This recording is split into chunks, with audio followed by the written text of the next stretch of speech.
she was very apprehensive about psychedelic use, and now just yesterday she asked me if it could be used to treat her son who's struggling with alcoholism. And so I think that it will be... So what is next for you, Kess? Okay, so next for me, well, I have a lot of extra free time right now. Right now, I'm just taking a break, to be honest. For the next month or 2 months, I'm just going to be relaxing. I've been hiking. I've picked up reading again. Finally finishing LSD, My Problem Child. So that's been very fun.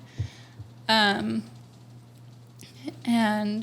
after that, these next few months, I'm going to be opening a business. It'll be called Ethereal Grove. Realistically, it's 3 to 5 years out, but it will be a retreat center as well. And I'm very excited for it. It'll likely be in the Golden Nederland area, tucked away in an aspen grove. Still waiting to see what the moratoriums will be like and what the licensing will look like. But yeah, that'll be my next really big project after I'm resting for a few months. I know I've been kind of looking at a couple of the projects, and the best advice I have for anyone who's kind of looking to entering the space is really start to develop a good relationship with the community. I know we've seen happening in Oregon where even if each county had the decision whether or not they would allow the healing centers to open up in their county, and sometimes even some of the some of the counties that allowed for people to go forward with their business plans, they ended up changing what that zoning would look like or the hours type stuff, where it doesn't look like it's going to be feasible for a lot of these healing centers to eventually open. So my one piece of advice was really start to educate the community, because a lot of times there's going to be a lot of fear.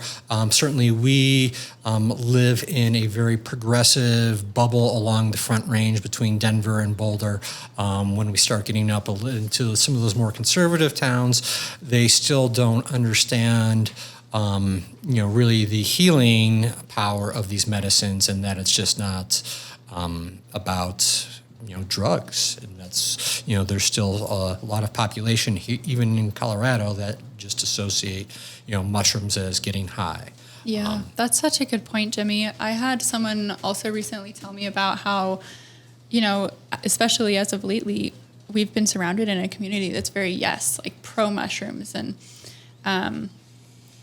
just last year, I went down to, I took a road trip down to Durango, and we passed through all of these little towns on the way, and they do get very conservative. And I'm also noticing that it's really unfortunate that Colorado's kind of progressed into this issue with pretty serious addiction in a lot of the small towns.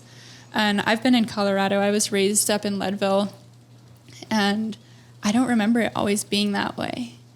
Or maybe I was just naive. I also lived in a bubble with my family. We were pretty happy and healthy. So maybe I didn't see it as much in the surrounding communities, but it's also a really big issue there.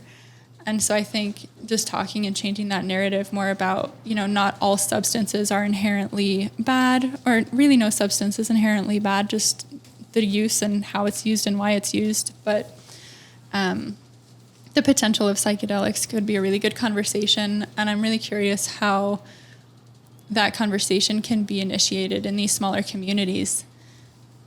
Do you guys have any insight on what to do with that, on how to start those conversations in these spaces? Yeah, I think just basic education is a really big piece. When I talk to more conservative members of our community, they're very concerned with fentanyl being in the mushrooms. And so one of the first things I tell them is we can test the mushrooms, and you can make sure that there isn't fentanyl. And we have lab reports so we can show you exactly what you're taking and how much you're supposed to take for whatever you're trying to accomplish. And then I think bringing in the research that we do have, and it's not just big institutions like Johns Hopkins, it's also Dr. Oz. Dr. Oz said mushrooms are the most exciting thing in medicine right now. And so it's bringing in these different perspectives, and I think just opening up the conversation and talking about just very basic harm reduction education and providing that and opening the door to have those conversations. Yeah, that's good advice. One of the things I really have been, I think there's been a big shift recently. The Attorney General of Kentucky, who is a Republican who is running for governor in November, announced that they were pretty much going to take all of their opioid settlement money and apply that towards a psychedelic research program, specifically really going to take the lead with ibogaine in order to address, Kentucky is usually in the top 5 or 6 as far as opioid deaths in the country, as far as states. And so I think even this year, we've really, when we went into working down at the Capitol, we've seen a progression in the more conservative Republican lawmakers who really are starting to understand that this probably in all likelihood cannot be stopped. And so they're starting to look at, well, how can this actually help my communities? And unfortunately, in some of these more conservative communities, we still have large percentage of the people, with opioid issues. And so it's really kind of meeting the people where they're at, and in some cases, offering those studies from, institutions like Johns Hopkins to, they're just saying, hey, this very well might be the best solution we have for, smoking blues everywhere, around the street corners. And so it's really kind of understanding where these more, conservative communities are at, and just it's a slow process. You're never going to change someone's mind who's had this, real idea that drugs are bad. You're never going to change that mind in one conversation. It's offering just 1-2 bites here and there, and then going along with it. That was a beautiful conversation. And a wonderful discussion.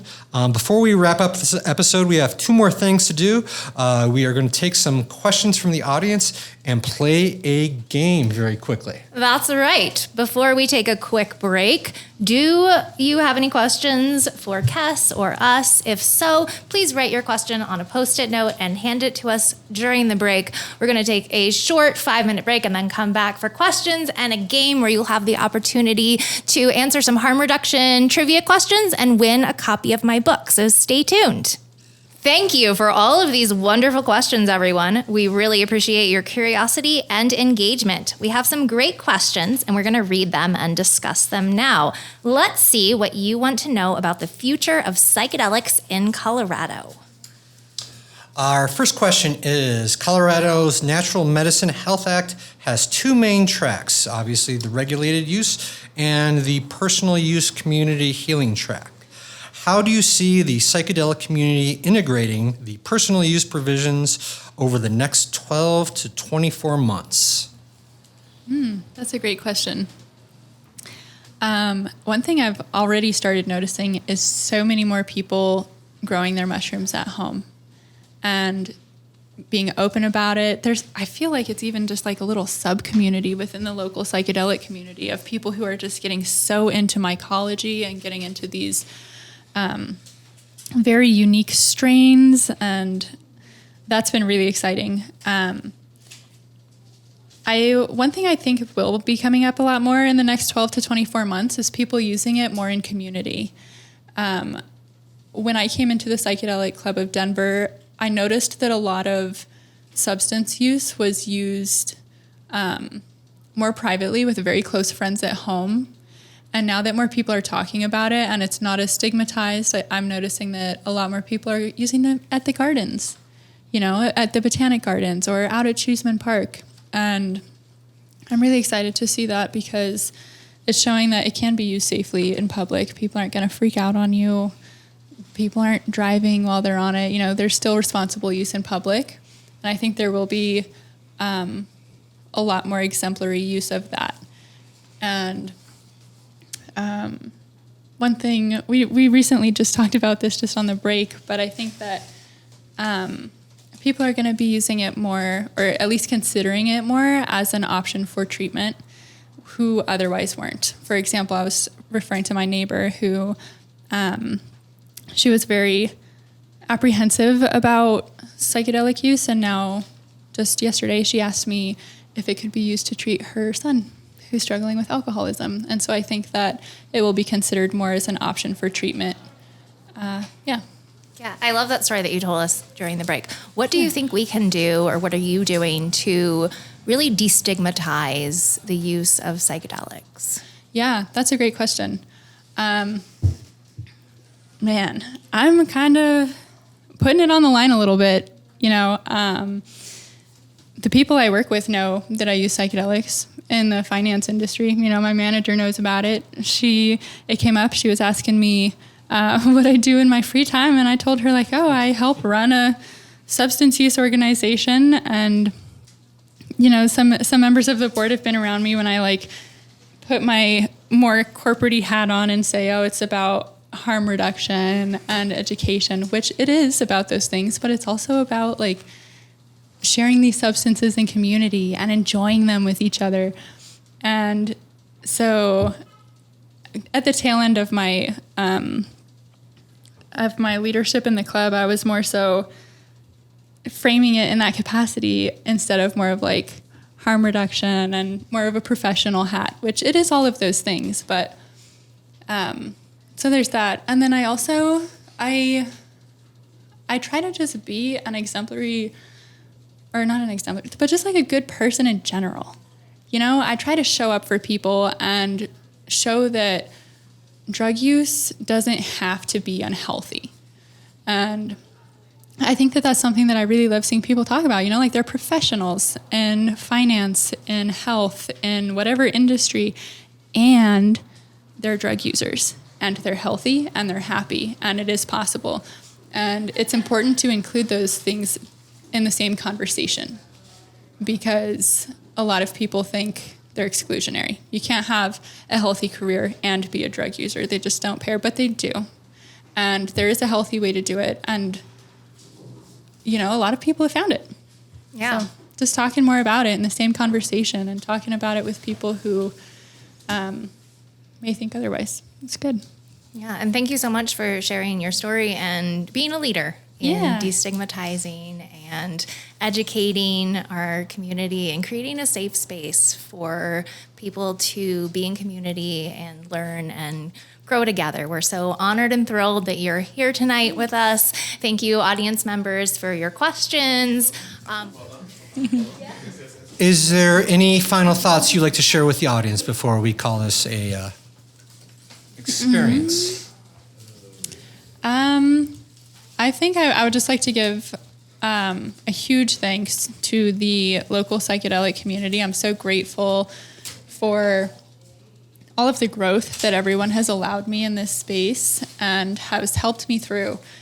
And I'm still going to be around. I'll still be at every psychedelic club meeting. And I really hope that this community will continue to rise and also to hold each other accountable, including myself, especially with some of the changes going into business in this space. I hope that if I ever take a misstep, that I'll be called for it, you know, and I'm going to be open to that. And I'm really hoping that I don't, but if it happens, I hope that we'll hold each other accountable to that, and we'll all be able to name it, you know, and help each other continue to grow. Yes. Love that. Well, I just want to extend a personal thank you.